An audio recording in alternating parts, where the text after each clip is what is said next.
किसी के डाउट्स नहीं है जिन्होंने ज्वाइन किया है? No, ma'am. Okay, so you are confident enough for tomorrow's test? Hopefully, ma'am. Hopefully. So just avoid your silly mistakes. Okay, don't do so many silly mistakes. वैसे मत करना एंड उसको अवॉइड करना, ठीक है? चलो ठीक है, अगर नहीं है तो मैं ही तुम्हारे लिए क्विक रिविजन करवा देती हूँ so that everyone follows. So let us do a quick revision. तो बताओ सबसे पहली चीज हमें क्या ध्यान रखनी है? हम लोग बिल्कुल स्टार्टिंग से करते हैं, ठीक है? तो बाकी चीजें तो तुम कर ही सकते हो, उसमें मुझे लगता नहीं है मुझे बहुत ज्यादा डिस्कस करना चाहिए। बेसिकली तुमको प्लैंक्स क्वांटम थ्योरी से बहुत ज्यादा फोकस करना है। और प्लैंक्स क्वांटम थ्योरी में क्या आता है? What is the formula? M is equal to h mu. Yes, E energy of per photon, ठीक है? That will be given by the formula h nu or hc upon lambda, where what is the value of h?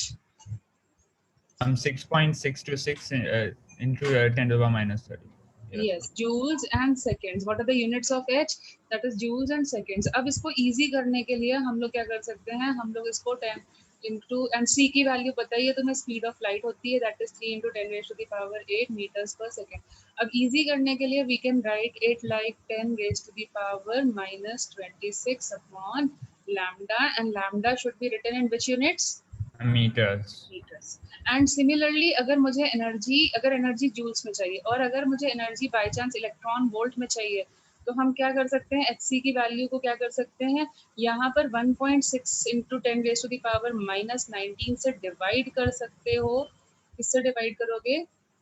You remember 1 electron volt is equal to 1.6 into 10 raised to the power minus 19 joules. हम इससे divide कर देंगे, तो 20 divided by this करोगे तो 1 2 कितना आएगा? जल्दी बोलो,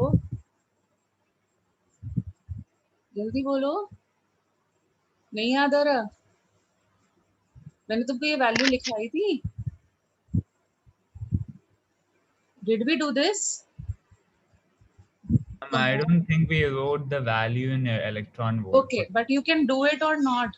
Tell me Yes, if you can try to convert this into, ये शॉर्टकट मेथड्स हैं बस, ठीक है? ताकि तुम अपना yes, टाइम को सेव कर सको। सो इसको इससे डिवाइड करोगे तो देखो, इसको मैं ऐसे लिख सकती हूँ 16 divided by 10 raise to the power minus 19। Check it out. yes, तो फाइन अप्रोक्सीमेटली। अब इसको सॉल्व करो तो कितना बचेगा तुम्हारे पास? 5 and 4। yes. This will be how much? 1 to 1.25, yes, 1.25, ठीक है? और यहाँ पे क्या बचेगा? 10 raise to the power minus 7, yes. ठीक है? Can you get my point? Everyone, Yes, can you get it my point? But lambda has to be kept in meters. Fine, but supposing if I keep lambda in angstrom, lambda in angstrom, so lambda in angstrom का मतलब क्या हो जाएगा? यहाँ पे lambda in meter को किसमें convert करना पड़ेगा? बोलो जल्दी जल्दी।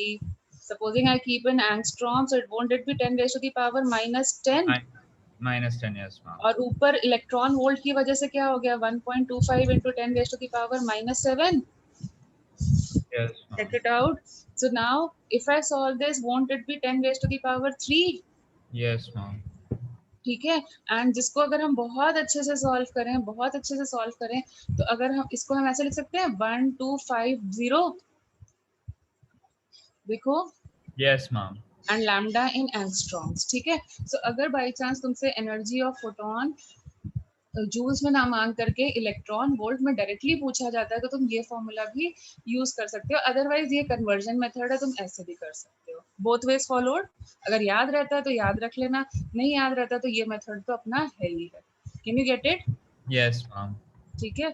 अच्छा, अब उसके बाद में क्या आता था? एक चीज और आती थी, टोटल एनर्जी। अगर सपोजिंग बहुत ज्यादा दिया हुआ है एनर्जी, तो total energy will be equal to what? Number of photons into energy of one Yes, photon. number of photons into energy of one photon. कभी कभी इसको पावर के फॉर्म में भी दिया जाएगा।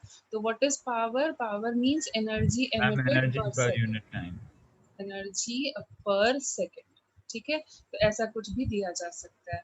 फिर उसके बाद में हम लोग कहाँ मूव कर गए थे, प्लांट्स के बाद सीधे सीधे चले गए थे बोर्स थ्योरी में। Both theory. Yes, bourse theory पे। बोर्स थ्योरी पे मेन चीजें क्या करनी है अपने को, एक तो एंगुलर मोमेंटम याद रखना है, it is mvr is equal to nh upon 2 pi, Two. Where n stands for your or number of orbit. ठीक है, n stands for number of orbit and it has to be whole number. Fine, it has Yes. to be a whole number. Then उसके बाद में क्या किया था हम लोगों ने, रेडियस का फॉर्मूला किया था। व्हाट इज द रेडियस का फॉर्मूला, सब लोग रिवाइज करते जाओ। 0.529 into n square very upon good. z what and is the velocity, why only one voices, कल टेस्ट देना है ना, सब लोग बोलो। 2.18 2.18 into V into 10, upon S. Into 2.18 into 10 raised to the power 10 power 8 into z upon 10 n raised to the square power upon how n. much, 8. 8 8 z upon n, और units बोलो, अगर 8 लिखते हैं तो centimeter per second. सेंटीमीटर्स, अगर metres हो गया तो 6 हो जाएगा, जिसका कंफ्यूजन हो सकता है। एनर्जी लिखनी है तो क्या लिखेंगे, ज्यादातर हम यूज करते हैं 13.6 into Z square upon N square electron volt per atom. ठीक है, और मतलब इसको अगर हम कन्वर्ट करना चाहें तो जूल्स में भी कन्वर्ट कर सकते हैं। तो जूल्स में कन्वर्ट करने के लिए क्या करना पड़ेगा, 13.6 into 1.6 into 10 raise to the power -19 से करोगे तो ये देखो कितना आएगा, 21। मतलब ये देखो, ये नंबर और ये नंबर अप्रोक्सीमेटली सेम ही आता है। ठीक है, बट बच्चे डेसिमल में बड़े परेशान होते हैं, तो डेसिमल की परेशानी को हटाने के लिए मैं इसीलिए बता दे रही हूँ, 13 को 1.6 से करोगे तो 21.18 ही आए, 21.8 ही आएगा, into 10 raise to the power -19 हो जाएगा, Z square upon N square joule per atom. Can you remember this now? हम लोग ये Yes, ज्यादा ma'am. यूज करते हैं। ठीक है, बट डेसिमल्स में बड़े तुम लोग कंफ्यूज होते हो, इसलिए मैंने इसको प्रॉपर वे में तुम्हें पहले ही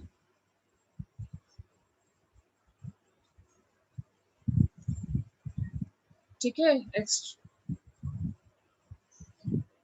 एक्स्ट्रा दिस थिंग ऐसे हम लोग एसोसिएट कर सकते हैं।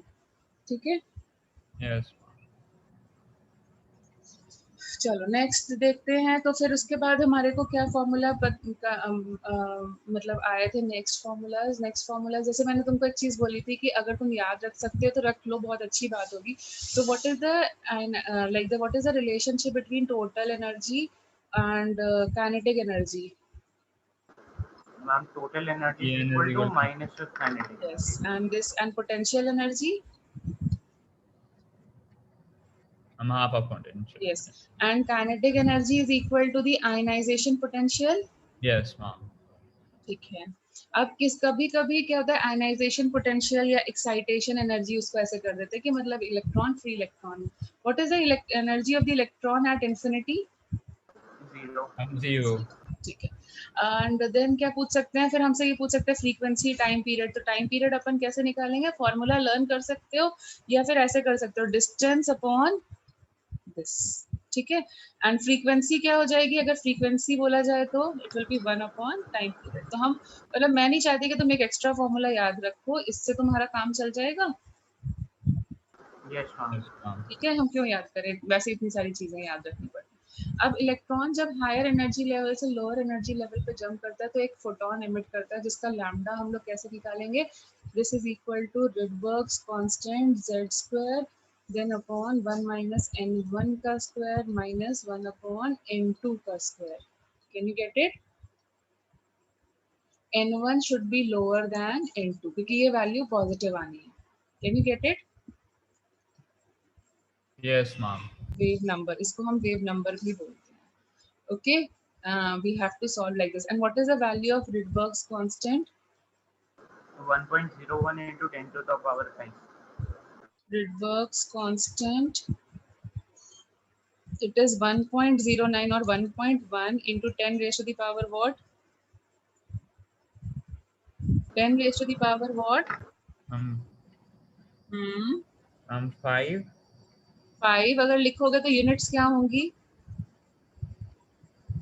Metres per second. Meters per 7 second. Sorry metres per second नहीं, मतलब मीटर इनवर्स। ठीक Meter. है, वेव नंबर की यूनिट में। और अगर सेंटीमीटर इनवर्स लिखना है तो ये बढ़ जाएगी, 7 हो जाएगी, याद रखना।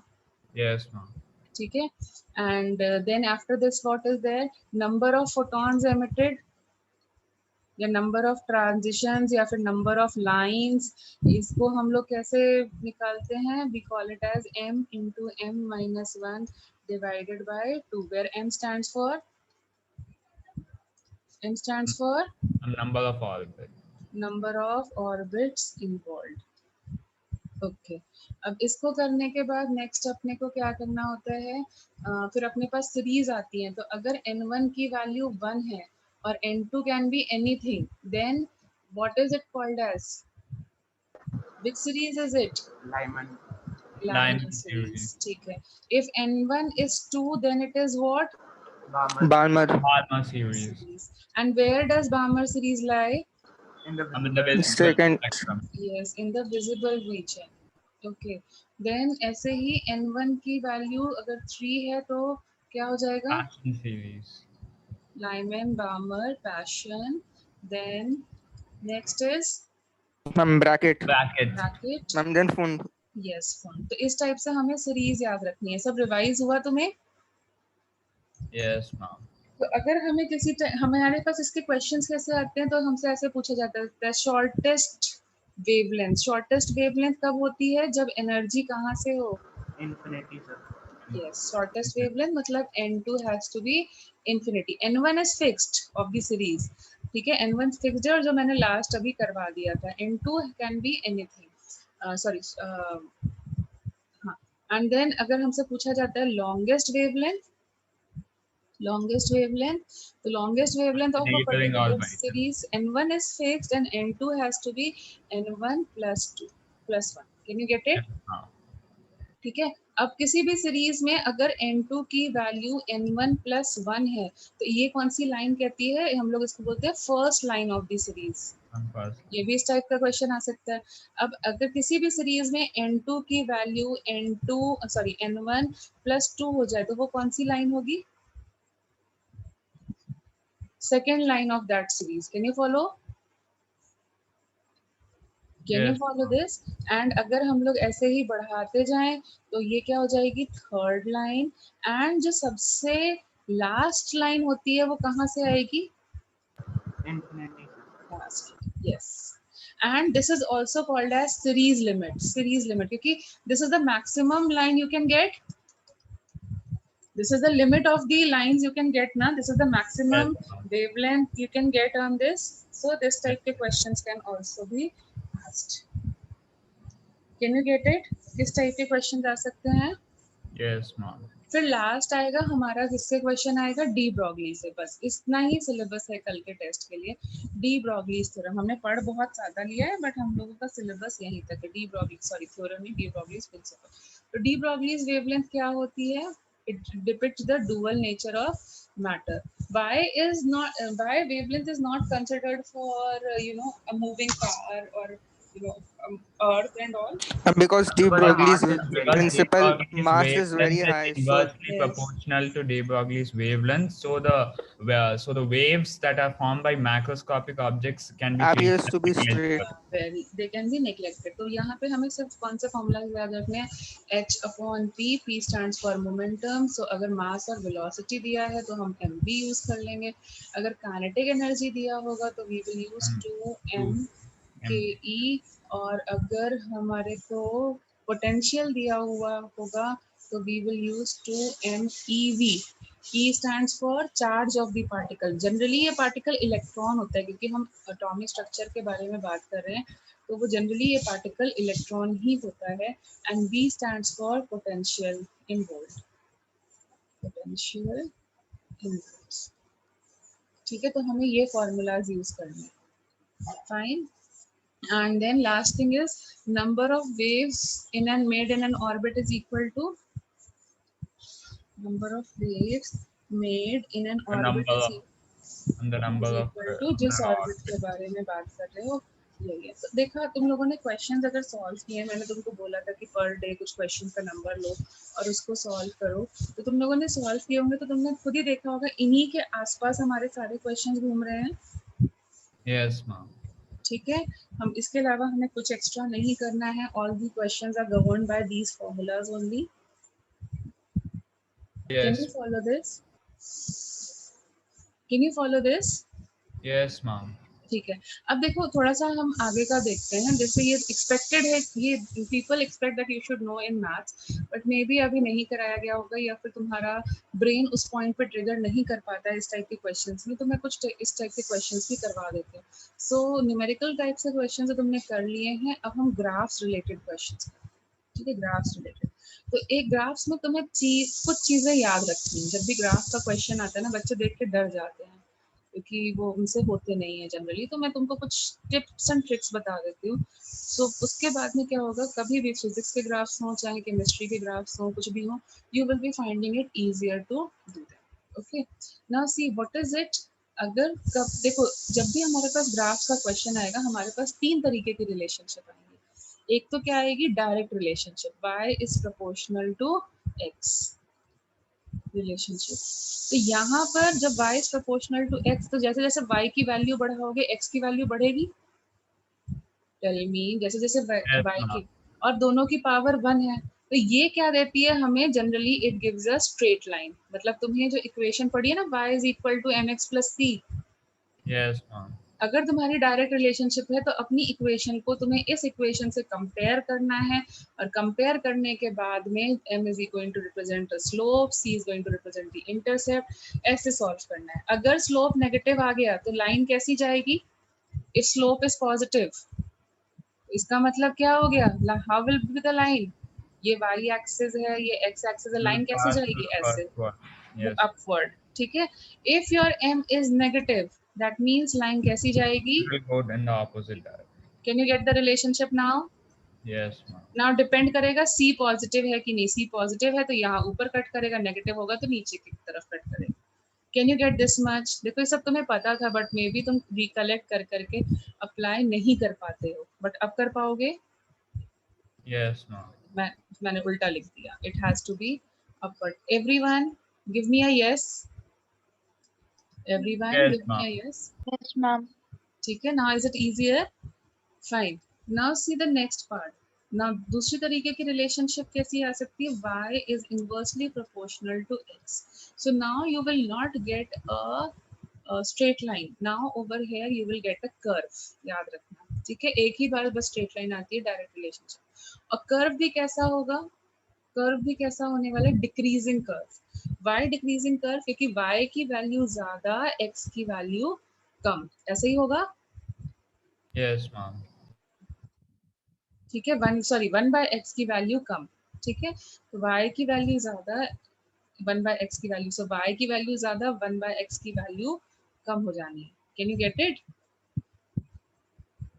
Can you get it. Yes, ma'am. ठीक है, तो यहाँ पर जो x की वैल्यू होगी वो क्या हो जाएगी, कम हो जाएगी। तो यहाँ पर देखो ये पॉइंट आएगा, और अगर y की वैल्यू कम तो ये बढ़ जाएगा। तो जो कर्व आएगा वो कैसा आएगा, ऐसा decreasing curve. Can you follow this point, can you follow this point. Yes, ma'am. Okay, the third type of thing which you can come across is supposing y is proportional to x square. ये तुम बाद में पढ़ोगे maths में। This gives you a parabolic path. Parabola. Parabola, ठीक है। और parabola में क्या है, y की वैल्यू ज्यादा तो x की वैल्यू, x की वैल्यू ज्यादा तो y की वैल्यू उससे भी बहुत ज्यादा। व्हाट डज उससे भी बहुत ज्यादा मीन्स, कि अगर हम लोग y की Square. वैल्यू 1 रखेंगे, x की वैल्यू 1 रखेंगे तो y की वैल्यू 1 रहेगी, ठीक है। बट x की वैल्यू 2 रखोगे तो y की वैल्यू 4 हो जाएगी, x की वैल्यू 3 रखोगे y की वैल्यू 9 हो जाएगी। मतलब अभी अपना कर्व आएगा ऊपर की तरफ, स्ट्रेट लाइन नहीं आएगी, कर्व आएगा। Can you get these 3 relationships. Yes, ma'am. ठीक है, सो देखो अगर हमसे बोला जाता है, फॉर एग्जाम्पल हमें कर्व्स बनाने को बोला जाता है, ठीक है, अब तुम बनाना कर्व्स, फाइन। 3 रिलेशनशिप बस दिमाग में बैठा लो। अगर डायरेक्ट हुआ तो स्ट्रेट लाइन आएगा, डिपेंड करेगा स्लोप के ऊपर, अपवर्ड जाना है या डाउनवर्ड, और बाकी दोनों केसेस में कर्व आएंगे। इतना बात याद रख सकते हो। Yes, ma'am. ठीक है, अगर तुम इतना बात याद रख सकते हो तो देखो यहाँ पर when you will solve the question, specially from Narendra Awasthi या वो तो किसी बुक से, तो तुम्हें वहाँ पे बहुत सारे ग्राफ के क्वेश्चंस मिलेंगे। तो अब देखते हैं हम लोग उन क्वेश्चंस को कर पाएंगे या नहीं कर पाएंगे by using this much of the information. तो सपोजिंग अगर मुझे बोला जाता है v वेलोसिटी वर्सेस z का ग्राफ बनाओ, ठीक है, वेलोसिटी वर्सेस z का ग्राफ बनाते हैं, या फिर vn वर्सेस n का ग्राफ बनाते हैं, तो what does vn versus z stand for कि y एक्सिस पे कौन रहेगा एंड z एक्सिस पे x एक्सिस पे कौन रहेगा, z। What is the relationship, is it direct और is it indirect, I mean, is it direct और इज इट इनडायरेक्ट? तुम्हें पता है ना वेलोसिटी का फॉर्मूला क्या हो जाएगा, 2.18, अभी अभी तुमने लिखा था 10 raised to the power what 8 into z amazing. upon n centimeters per second. So from this Yes, what do you infer that vn की value क्या है? directly proportional. Yes, so that means you will get a straight line, Yes, ma'am. but straight line upward जाएगी या downward जाएगी ये देखते हैं। तो y is equal to mx plus c से compare करो जरा, what will be the slope of this line? What will be the slope of this line? Won't it be 2.18 into 10 raised to the power 8? Compare Yes, करो, ma'am. Slope ये हो जाएगा, c intercept 0 हो जाएगा, Yes, ma'am. ठीक है। That means this line if c is 0 it will pass through, It will इतना तो pass through मैथ्स the तुमने origin. किया है ना, it will pass through origin, Yes, ma'am. origin c0 मतलब it will pass through origin. And how will it go, upward और downward? Value जो आ रही है वो पॉजिटिव है या नेगेटिव है? M is Positive. positive. So that means it will go in the first quadrant like this. Yes, ma'am. अरे सबको क्लियर हुआ या नहीं? No more voices are coming. Did you follow this or not? Yes, ma'am. Yes, ma'am. Very good. Now supposing अब तुम खुद से interpret करो. If someone wants me to make a curve of this, so what is the relationship between velocity and n? Inversely proportional. Inversely मतलब n ज्यादा होगा तो velocity कम होगी ना? Yes, ma'am. So it's a n decreasing ज्यादा curve. velocity कम, तो ऐसा कैसा कर्व आएगा यहाँ पर? A decreasing curve. Can you get it? Yes, Yes. ma'am. ठीक है, now try yourself. Make a curve between E and Z. Make a curve between E and Z.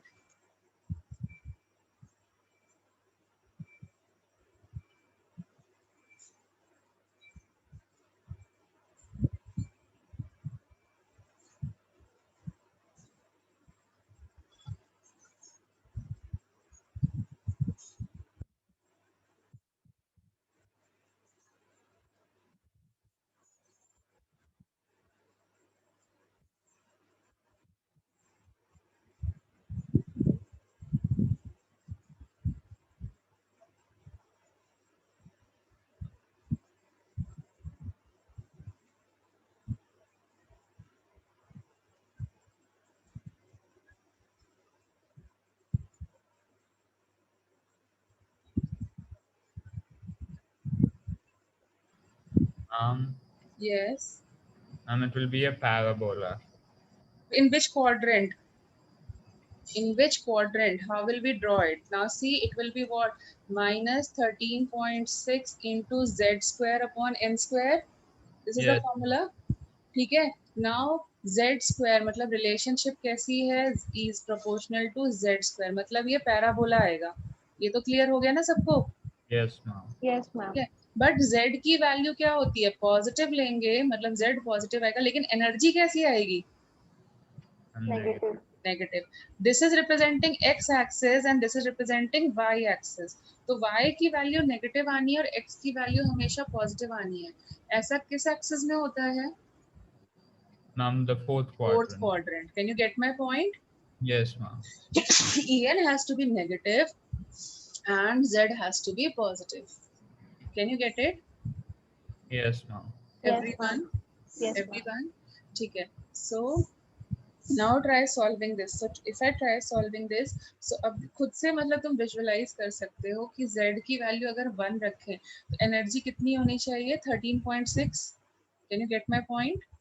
Yes, ma'am. Minus 13.6, फिर Z की value 2 रख दें, sorry N की value 2 रख दें, for नहीं Z की वैल्यू 2 रख दें, तो वैल्यू क्या हो जाएगी माइनस 13.6 से? सपोजिंग N की वैल्यू 1 है क्योंकि वो नहीं निकालना है, और Z की वैल्यू को हम चेंज करते जाए तो क्या आता जाएगा? बोलो. For n is for z is equal to 1, it will be minus 13.6. Can you follow this? Yes, ma'am. Then for z is equal to 2, won't it be minus 13.6 into 4? Yes, ma'am. तो 4 यहाँ नीचे की तरफ आएगा, more negative. Yes, ma'am. Then if I put z is equal to 3, this will become minus 13.6 into 9. Yes, ma'am. तो हमारा Yes. Parabola का direction कैसा होगा, ऊपर की तरफ जाता हुआ या नीचे की तरफ जाता हुआ? How will we make our parabola? Like this? Yes, ma'am. कि z का वैल्यू जैसे जैसे बढ़ रहा है, en का मैग्नीट्यूड बढ़ रहा है, but it is moving in the negative direction. Can you follow? Yes, Not ma'am. following, so I'll explain it again. Anyone who is not following? No, ma'am. Are you all following? Yes, Is ma'am. everyone following? अच्छा, नए लोग जितने लोग थे, गौरी था ना, गौरी थी, and other people, I keep on forgetting their names. Meher, I think you were also new joinees. Are you able to follow atomic structure? Yes, ma'am. Are you Yes, able ma'am. to follow? Are you able to do the questions? Are you just going in par with the class now? Yes, ma'am. Okay. And did you people, now this is a question for every one of you. Did you people follow, like, did you do your school book along with what we are doing in class? Yes, ma'am. Yes, ma'am. And are you following your school book as well? Yes, ma'am. Yes, ma'am. Okay, if something like question solving में देखो, यहाँ पर मैं shortcut techniques बताती हूँ, but school में shortcut technique नहीं लगानी है. वहाँ पे जैसे 10th में करते थे ना, कोई भी क्वेश्चन आता था, पहले लिखना है गिवन, फिर फॉर्मूला लिखना है, otherwise your marks, you will lose marks. So अगर स्कूल में कोई भी टेस्ट होता है तो ये चीजों पे फोकस रखना है अपने को. Can you get my point? Yes, ma'am. ठीक है. So we have to focus on these things while we are giving a school exam. School exam has to be descriptive. Descriptive means जैसे अगर अपना कुछ भी पूछा जाता है तो अपने को थोड़ा सा वहां पर डिफाइन करते हुए चलना है. ठीक है, चलेगा? yes, जैसे तुम लोग ma'am. करते आए हो ना, जैसे अगर 1 मार्क का क्वेश्चन आया तो कम से कम 3-4 लाइंस लिखना, 2 मार्क्स का आता है तो 3-4 लाइंस करना, मतलब जितने भी मार्क्स आते हैं उसको 2.5 मिनिमम रखना है और अप्लाई करना है. Can you get it? Yes, ma'am. ठीक है. Yes, ma'am. अब याद रहेगा? Yes, ma'am. ओके, चलो अभी हम लोग फिर आगे कंटिन्यू करते हैं. तो अब तुम ग्राफ टाइप के क्वेश्चंस आएंगे तो कर पाओगे? What do you feel? Will you be able to do them? Yes, ma'am. अभी तक Yes. क्या होता था, शायद मे बी ग्राफ आते ही डर जाते होगे, बट अब तो ध्यान रहेगा. Yes, ma'am. Okay, so next देखते हैं. चलो, और मुझे बताओ तुम लोगों को किस टाइप के क्वेश्चंस में ज्यादा डिफिकल्टी आ रही थी? किस टाइप के क्वेश्चंस में ज्यादा आ रहे थे, ताकि मैं उसी की प्रैक्टिस ज्यादा करा दूं.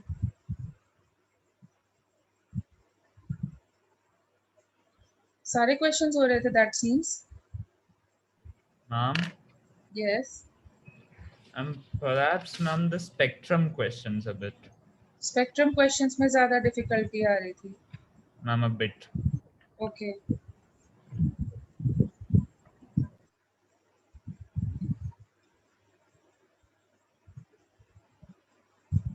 फाइन, ठीक है. चलो हम लोग देखते हैं, स्पेक्ट्रम के कुछ और क्वेश्चंस कर लेते हैं. Fine. Where is it? Where is this?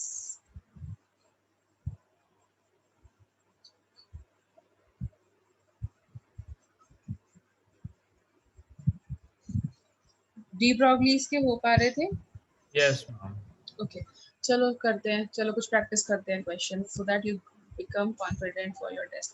So are you satisfied with your doubt solving thing, या we should take more extra classes for your doubt solving, or is it fine? हमारे solve हो रहे हैं सारे. Ma'am, it's fine. It's fine. Everyone, beta, it is your Yes, class ma'am. also. You have to tell me so that जो भी हमारे problems हैं हम sort out हो सके. I have few doubts from mole concept. हाँ तो बेटा whenever I start a class I tell you कि पहले भाई डाउट सेंड करो फिर हम आगे मूव करेंगे. तो अभी भी क्लास स्टार्ट करते टाइम हमने बोला था ना ये चीज डाउट सेंड करो. Yes, ma'am. I joined 5-6 minutes late. So you can send. हम लोग को जैसा जैसा टाइम मिलता जाएगा. पहले इसलिए नहीं मंगवाते क्योंकि इतने सारे बैचेस हैं और सेम सब बैचेस में सेम चीज चल रही है तो क्लब हो जाते हैं डाउट्स. ठीक है. तो before beginning of the class we generally start with doubts first so that if something you have skipped and when I am moving forward तो अगर कुछ चीज related है तो वो तुम्हें से गलत ना समझो और your basics should be crystal clear and वो confusion के साथ हम क्लास को ना स्टार्ट करें. तो अभी आज तो नहीं करते हैं अब क्योंकि अभी हमारा कल टेस्ट है तो मेरा फोकस यही है कि तुम अच्छा परफॉर्म करके आओ टेस्ट के लिए. तो अभी हम लोग यहीं पर इसको ही करते हैं. डाउट्स हम लोग नेक्स्ट क्लास में just even if you joined 1 or 2 minutes late it's fine. You send me your doubts. Okay, before the class or in the end of the class whenever I'll have time I'll discuss your doubts. So, ma'am, should I send? Today that's what I told you beta, you are not listening to me properly. I told you because I want you everyone should perform well in the test. So today so I will go for revision for the next class. You can send me your doubts even if you join late by 2 or 3 minutes it's fine. You can send me your doubts. So even if I have started something as the class will be about to end उससे 5-10 minute पहले का time निकाल के I'll take your doubts. Okay. This is the way I will follow. ठीक है. तो in case अगर किसी के साथ में भी ऐसी situation आ जाती है as she is in the same situation with any one of you in future so you can send me your doubts. मुझे याद रहेगा इसी बैच के doubts हैं and sooner or later in the class I will discuss the doubts. और अगर मुझे लगेगा कि नहीं आज ये important topic है आज इसको करना है तो please उस doubts को next class में send कर दो because doubt solve करना बहुत ज़रूरी है तभी तो सबकी understanding बनेगी. और क्लास में डाउट्स सॉल्व करने का फ़ायदा यही होता है कि सबको उसका एडवांटेज मिल जाता है. मे बी उस क्वेश्चन बहुत अच्छा क्वेश्चन है या कोई ऐसा पॉइंट ऑफ व्यू है जो क्लास में नहीं समझाने में आता है बट उस क्वेश्चन से सबके लिए एडवांटेज हो जाता है. ठीक है. So that's what I am trying to tell you. और अगर बहुत ज़्यादा होंगे तो we will take some extra session और something. Now is it fine? How do we have to go ahead in future? Yes, If ma'am. things go online only तो हमें कैसे प्रोसीड करना है ये चीज समझ में आई. अब are you comfortable with online things? Yes, ma'am. में it was very new but now are you comfortable with online? Because we don't know कब तक सिचुएशन एक्सटेंड करेगा. Hopefully now it should get fine but are you getting comfortable with online now? Yes, ma'am. Okay. तो हमें online में ऐसे ही पढ़ना है जैसे हम अगर हमें कुछ प्रॉब्लम रह जाती है बाई चांस हमारा नेटवर्क ग्लिच आ जाता है because it's India you don't have a very specific network. So if you have a network glitch and all तो अब तो तुम्हें दिख ही रहा होगा class wise date wise and even topic wise I am posting the videos so you can go to that link. I'm trying to put it on a playlist basis also so that no one feels confused कि कहाँ जाना है कैसे करना है. So you can just go there. You can take it even if you want to revise something. Supposing question करते करते कुछ problem आ गया and you want to revise something तो हम लोग उसको भी वो कर सकते हैं. Is it fine? तो ये ऐसे अपने को follow करना है. Okay. ठीक है. इस वे में अपने को करना है और अपनी क्लास नोट्स को अच्छे से मेंटेन करो उन्हें रिवाइज करते रहो. और सबसे बेस्ट रिवीजन है जो मैं तुम्हें बार बार बोलती हूँ कुछ भी टारगेट ले लो 6, 8, 10 क्वेश्चंस का और उनको रोज का रोज करना है. वो सबसे बेस्ट है. उससे बेस्ट रिवीजन होता है क्योंकि हमें इंफॉर्मेशन भी तो अपनी एग्जाम में उसी के फॉर्मेट में देनी है ना. तो please don't send the doubts today. Mole concept के मत सेंड करो आज.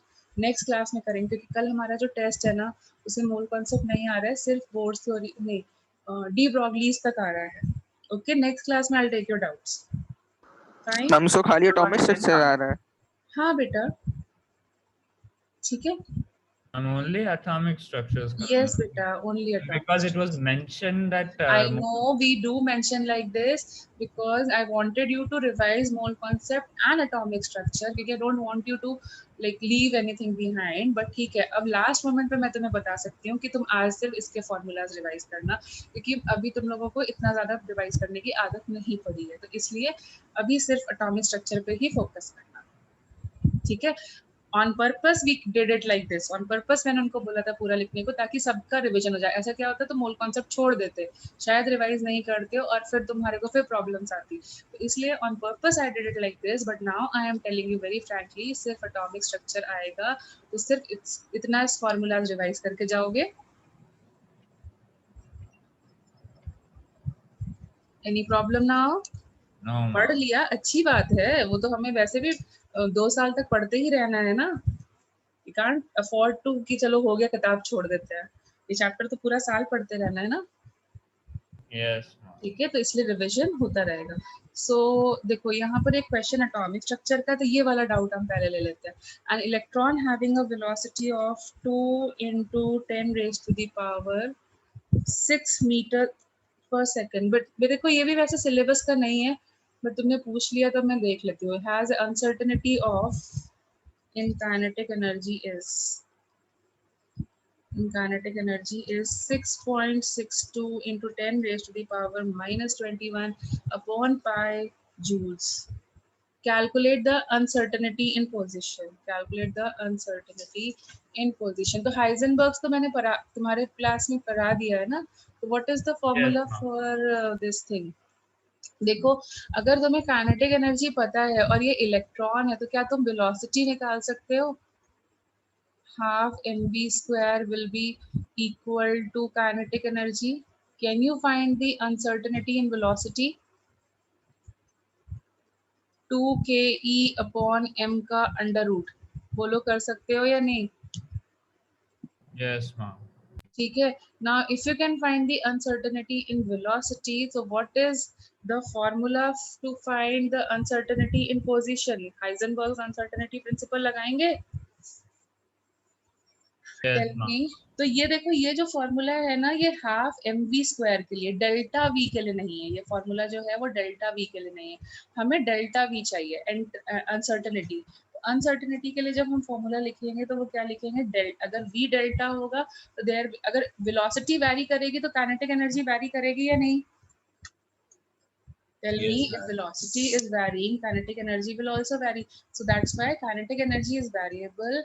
Mass cannot be variable, but velocity is variable. Can we write like this? Yes, ma'am. ठीक है. Now we have to find the value of only delta v. Only delta v.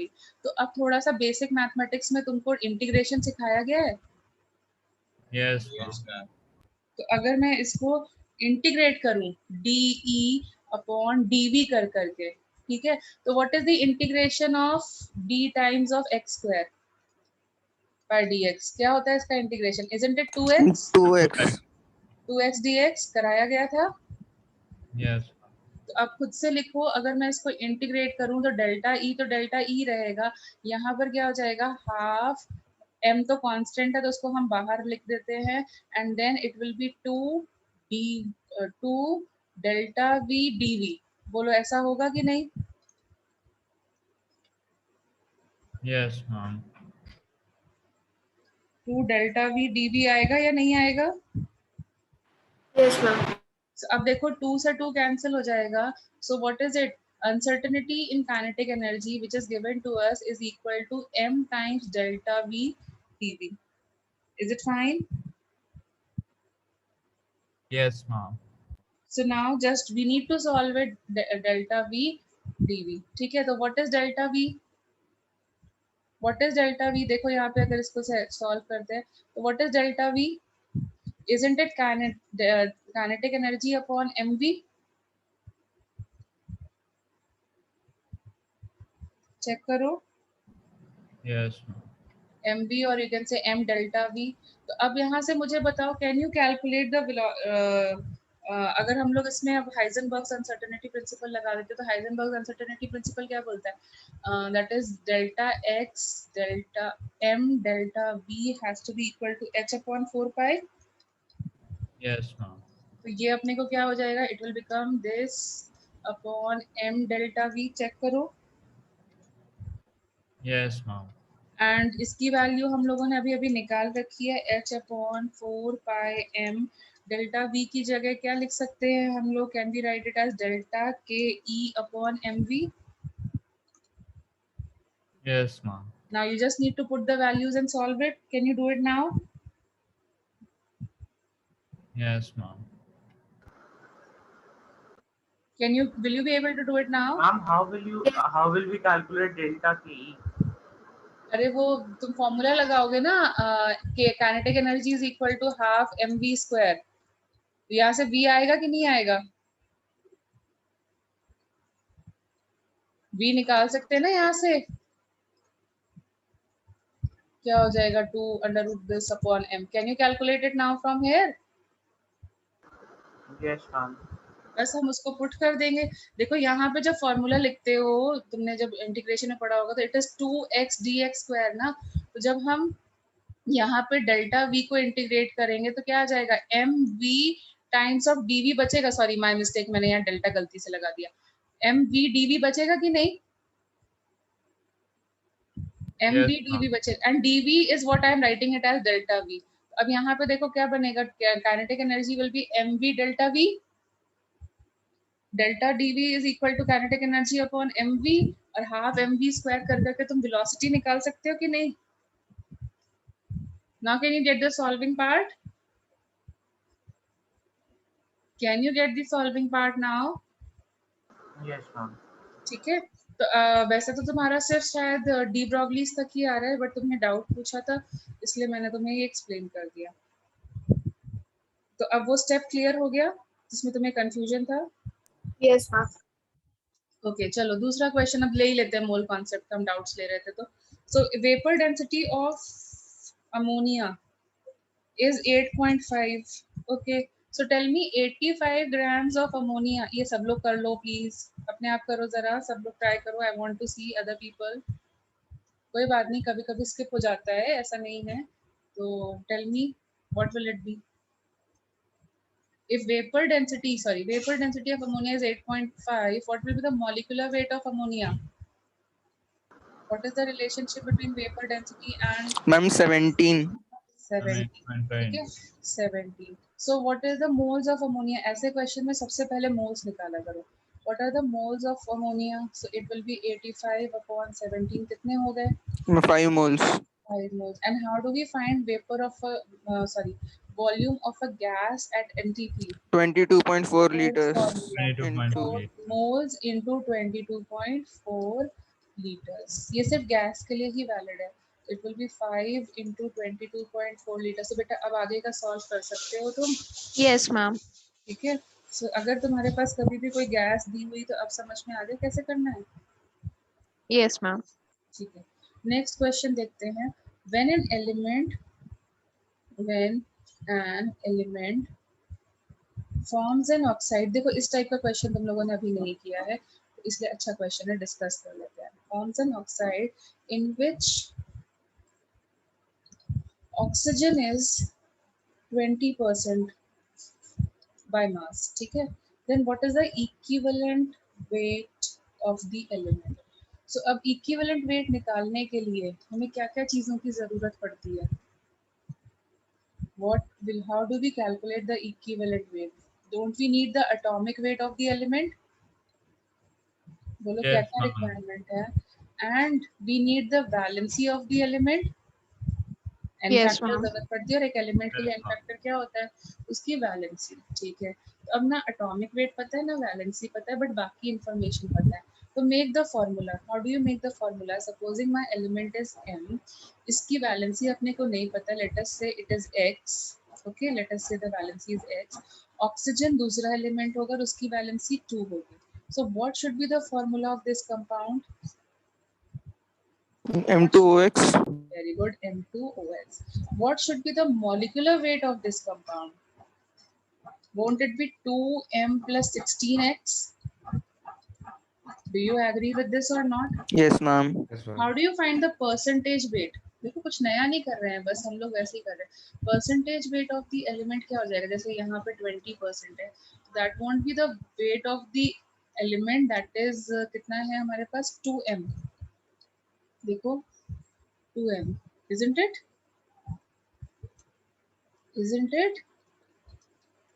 What is the weight? What is the contribution of element in the weight? Total weight 2m के बराबर contribution है या नहीं है? Yes, ma'am. ठीक है. Upon क्या करते हैं? Total weight 2m plus 16x और into 100 करेंगे. Yes, ma'am. अब देखो अगर m by x का रेशियो निकाल देते हो यहाँ पर इस इक्वेशन को, वैसे तो देखो दो इक्वेशन और दो वेरिएबल है, हम m और x की इंडिपेंडेंट वैल्यूज नहीं निकाल सकते, बट हमें उसकी इंडिपेंडेंट वैल्यू की रिक्वायरमेंट भी नहीं है. हमें किसकी रिक्वायरमेंट है? सिर्फ m by x के रेशियो की. तो can you solve this to get the ratio? 20% weight is of oxygen, right? No, 20% is the weight of. Ma'am, oxygen was present Wait a as minute, I think I did not read the question properly. Just let me come back to the question again. 20% of the oxide, in which oxygen, yeah, sorry, my mistake. 20% is oxygen. तो ये बस फॉर्मूले में change आ जाएगा. यहाँ पर हम Yes, इसको ma'am. ना लिख करके 16x कर देंगे. So can you find the ratio of m is to x on solving this? That will be what? 2m plus 16x is equal to 80x, sorry. तो m by x का formula बन जाएगा.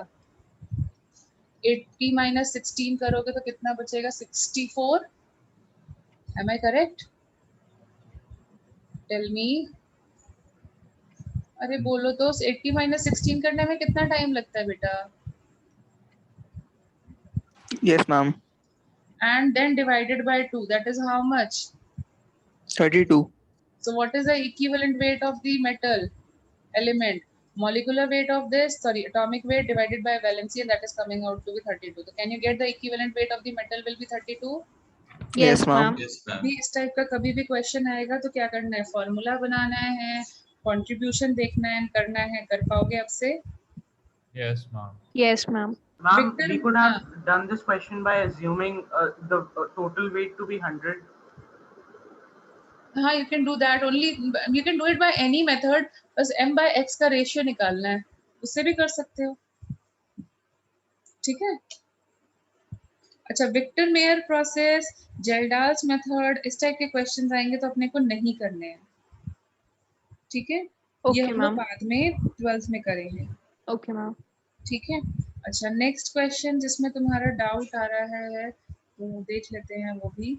So there is a question where it is given volume of concentrated sulfuric acid 98, जिसके अंदर 98 मास percent H2SO4 है, density 1.84 grams per cc है, required to prepare 5 decimeter cube of 0.5 mole per decimeter cube. You know decimeter cube is equal to 1 liter only. ये conversions याद रखने पड़ेंगे. 1 decimeter cube is equal to 1 liter only. Can you get my point? Yes, ma'am. तो ये क्या दिया हुआ है तुम्हें? 0.5 moles per decimeter cube. Isn't it 0.5 m? Polarity. Isn't it they're telling you this? Yes, ma'am. Yes, ma'am. अब ये देखो ये किस टॉपिक का क्वेश्चन है. मतलब देखो जब भी मैंने तुम्हें बोला है मोल कॉन्सेप्ट जैसे आता है तो हमें रिवाइज करना है कि हमने क्या क्या पढ़ा. Ma'am, it's dilution. Yes, dilution. Dilution में क्या फॉर्मूला लगता है? M1V1 equals to M2V2. Yes, M1V1 is equal to M2V2. Now see, I know the value of V2, that is 5 liters. I know the value of this is 5m. But I don't know ये volume तो अपने को निकालना ही है. और M1 निकाल कोई information नहीं दिया हुआ है, लेकिन डेटा इज गिवन. तो सबसे पहला क्या हो गया? ये वो वाला क्वेश्चन हो गया.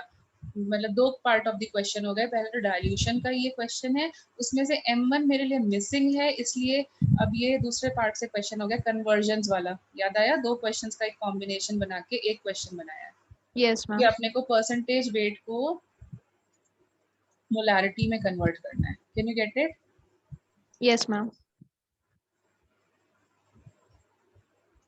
Can you get it? Yes, ma'am.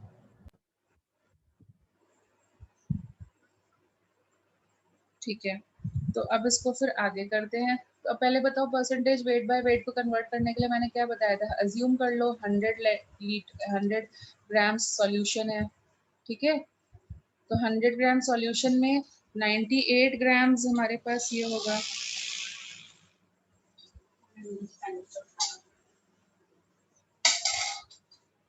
98 grams ये होगा,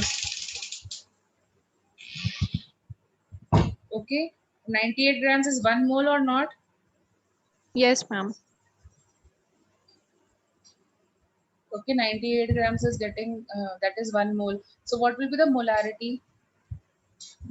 It will be 1 mole, but यहाँ पे वॉल्यूम नहीं पता है, तो वॉल्यूम के लिए अपन डेंसिटी यूज करेंगे, Density is density is equal to mass mass. Upon volume. तो क्या हो जाएगा, मास कितना है 100 grams of solution, now it is 1.84, but this is an ml, सो हम इसको 1000 से मल्टीप्लाई करेंगे, m1 की वैल्यू आ जाएगी यहाँ पर। Yes, ma'am. Yes.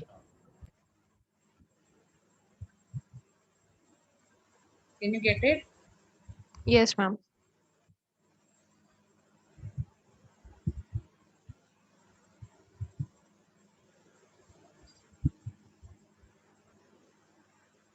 So, ma'am, whenever it's given mass percentage, we have to assume weight as 100 grams. That's what I told you. मतलब you can assume at X, Y, Z, whatever you want, whatever you want. But 100 assume करने से calculation थोड़ा कम हो जाता है। जब मैंने convergence के क्वेश्चंस कराए थे तुम्हें, मैंने बोला था ना 4 तरीके के क्वेश्चंस आते हैं। अगर Yes, कंफ्यूजन हो रही है तो after giving yesterday's test, sorry tomorrow's test, my mistake, तुम उसको उस वीडियो को दोबारा से चेक कर सकते हो, तो तुम कुछ भी अज्यूम कर सकते हो। मेरा पर्पस ये तो होता है 100 लेने का, उससे 100 से 100 कैंसिल हो जाता है और कैलकुलेशन बच जाती है। Yes, ma'am. Actually, tomorrow I have test in B01 as well. हाँ हाँ, इट्स ओके, फाइन। तो that's why I discussed your doubts also. Yes, ma'am. अच्छा, एक चीज और करना स्टार्ट करो, because now we are virtually connected, I don't know you people, so can you people also start giving your names also along with the doubts, so that मुझे भी थोड़ी familiarity बननी स्टार्ट हुई तुम लोगों के साथ with your names. Yes, ma'am. I'm Kinjal. I have sent you the doubts. Okay okay, so okay,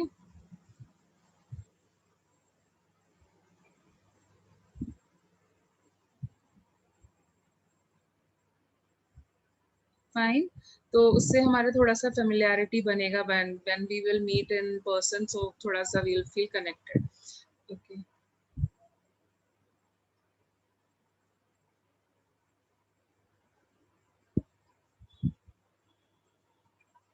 okay,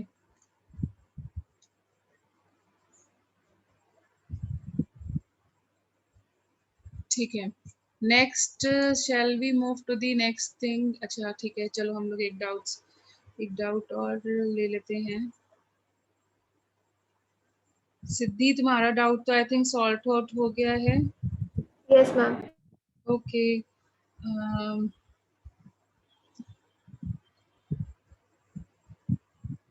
okay Victor, मेरा टेस्ट तो तुम्हारा करवा दिया, ये नहीं करना अभी।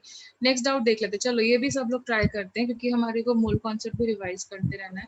तो there is a 4.24 milligrams of organic compound and it produces 8.45 milligrams of CO2 and 3.46 milligrams of water, ठीक है। सो नाउ सी, कोई भी ऑर्गेनिक कंपाउंड होगा उसका जो रेशियो है वो ऐसा कुछ होगा, Yes, ma'am. CHY। जब भी हम इसका कंबशन कराएंगे तो I will get x moles of CO2 and y moles of water, y by 2 moles of water, check it out, ठीक है। So now let us check कि CO2 कितना मोल्स है। तो 8.45 डिवाइडेड बाय 44 करें तो मिलीमोल्स आ जाएंगे, millimoles of CO2 we will get, and similarly 3.46 divided by 18 करेंगे तो we will get millimoles of water. Yes, ma'am. So now see the ratio of the hydrocarbon, or you can say organic, मतलब ratio of CO2, ratio of moles of CO2 upon the organic compound. अगर हम देखें तो it is going to be x upon 1,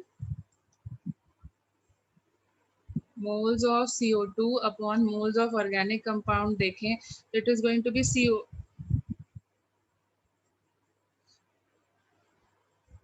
Is it going to be x upon 1 or not?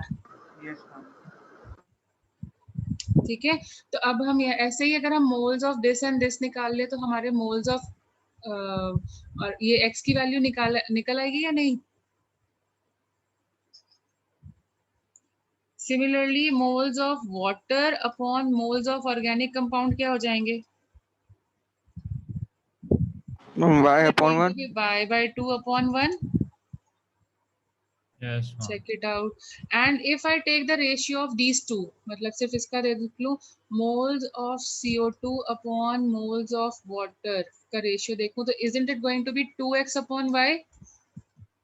Yes, ma'am. And this is going to be what? 8.45 upon 44 into 3.46 upon 18. तो यहाँ से देखो x by y का ratio solve कर सकते हो? Check करो, x by y का रेशियो सॉल्व होके आ सकता है? Yes, ma'am. और अगर x by y का रेशियो आ गया तो क्वेश्चन में उन्होंने यही पूछा है, what is the mass percentage of carbon and hydrogen in the compound? So if you know the ratio, total ratio has to be how much? 100. So can you calculate the percentage of carbon and hydrogen? Yes, ma'am. Yes, ma'am.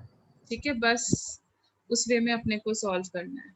ठीक है, solve करना, देखना answers match कर रहे हैं या नहीं कर रहे हैं. Okay, ma'am. And then the same thing, जब तुमने मुझे लास्ट क्वेश्चन पूछा है उसमें 95% या 98% बाय मास था, वो 95% बाय मास है, तो कर पाओगे अभी? Yes, ma'am. ठीक है, सो we'll keep it till here for today. Is it fine, Yes, everyone? ma'am. अच्छा देखो, टेस्ट देते टाइम ये ध्यान रखना कि मतलब पहले क्या करना है, कुछ अपना टाइम को डिवाइड कर लेना. टाइम मैनेजमेंट बहुत जरूरी है, यही इसीलिए हम लोग इतना फ्रीक्वेंट टेस्ट लेते हैं, ताकि तुम प्रैक्टिस कर पाओ कि तुम्हें क्या चीज तुम्हारे लिए वर्कआउट हो रही है, कौन सी नहीं कर रही है. तो तुम्हें कुछ टारगेट लेके जाना. यू नो ना, IIT में 100% मार्क्स लाना इम्पॉसिबल है. मतलब अब आने लग गए हैं किसी किसी के, जब से NTA ने ले लिया, बट इनिशियली तो कभी नहीं आते थे, क्योंकि वो अपना लेवल को बहुत अच्छा रखते हैं. तो अब अगर हम लोग कुछ भी मान के चलें कि तुम्हें कुछ एक टारगेट लेके जाना है कि मुझे इतने मार्क्स स्कोर करने हैं, 25 क्वेश्चंस होंगे, 20 MCQ होंगे सिंगल चॉइस और 5 न्यूमेरिकल्स होंगे, तो हमारे पास टोटल 75 क्वेश्चंस होंगे. तो 75 into 4 करो, कितने मार्क्स हो गए?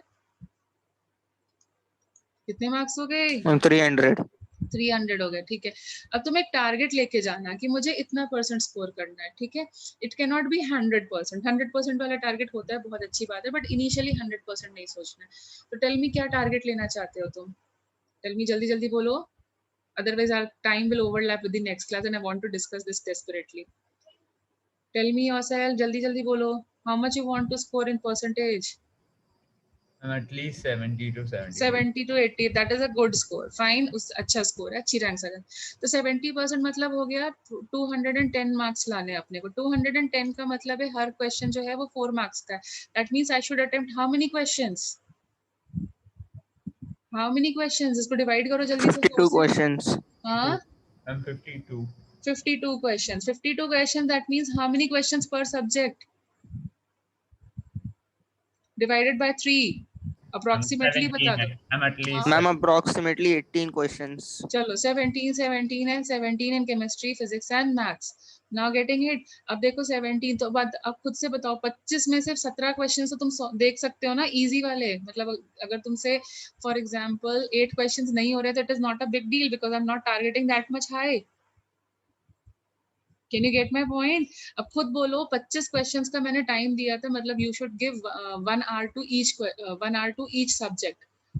Okay, 25 questions, 1 hour to each subject, but I am solving 17 questions. That means how much time I should give to each subject?